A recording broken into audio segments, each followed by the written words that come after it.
అబ్బా! మీరు ఫ్రంట్ పార్ట్‌లో కప్ షేప్ రావడానికి ఎన్ని టిప్స్ షేర్ చేస్తున్నా, మేము స్టిచ్ చేసిన తర్వాత బ్లౌజ్‌కి ఫ్రంట్ పార్ట్‌లో కప్ షేప్ అనేదే రావట్లేదు అని కొన్ని కామెంట్స్ చేస్తున్నారు. వాళ్ళ కోసమే ఇంకొక మెథడ్‌ని కూడా షేర్ చేస్తున్నా. నిన్న నాకు ఒక సిస్టర్ మెసేజ్ చేశారు. ఆ మెసేజ్‌ని ఇక్కడ స్క్రీన్ మీద యాడ్ చేస్తా చూడండి. చూసాక మీ సజెషన్స్ మాత్రం ఖచ్చితంగా కామెంట్‌లో చెప్పండి.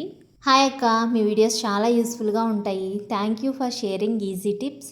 నేను ఈ మధ్యలోనే స్టిచ్చింగ్ చేస్తున్నా. 5 మెంబర్స్‌లో 4 మెంబర్స్ బాగా కుట్టావు అంటున్నారు.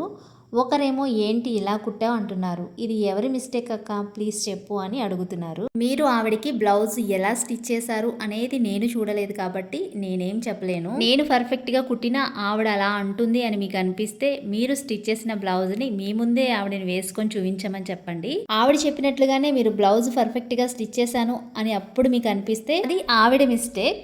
ఎందుకంటే మనం నచ్చినా మన స్టిచ్చింగ్ నచ్చని వాళ్ళు ఉంటారు. వంకలు పెట్టాలని వచ్చి కుట్టించుకునే వాళ్ళు కూడా ఉంటారు. ఇప్పుడు ఈ మెసేజ్‌ని స్క్రీన్ మీద ఎందుకు యాడ్ చేశాను అంటే నాకన్నా మంచి సజెషన్స్ ఇచ్చేవాళ్ళు మీలో ఎవరైనా ఉంటే కామెంట్ చేస్తారు. ఆ అమ్మాయికి అర్థమవుతుంది అని చెప్పి ఈ మెసేజ్‌ని స్క్రీన్ మీద యాడ్ చేశాను. ఫ్రంట్ పార్ట్‌లో మనకి కప్ షేప్ అనేది ఎంత పర్ఫెక్ట్‌గా కుట్టినా రావట్లేదు అంటే కనుక ఇదిగోండి ఈ చిన్న టిప్‌ని ఫాలో అయిపోండి. చంకా దగ్గర డాట్‌ని, మెయిన్ డాట్‌ని ఈ విధంగా ప్రిన్సెస్ కట్ టైప్‌లో ఇలా కలిపేసుకోండి.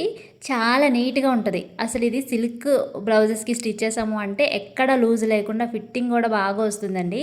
ఒకసారి కప్ షేప్ రాకపోతే ఇలా స్టిచ్ చేయండి. చాలా నీట్‌గా ఉంటుంది. కప్ షేప్ కూడా వస్తుంది.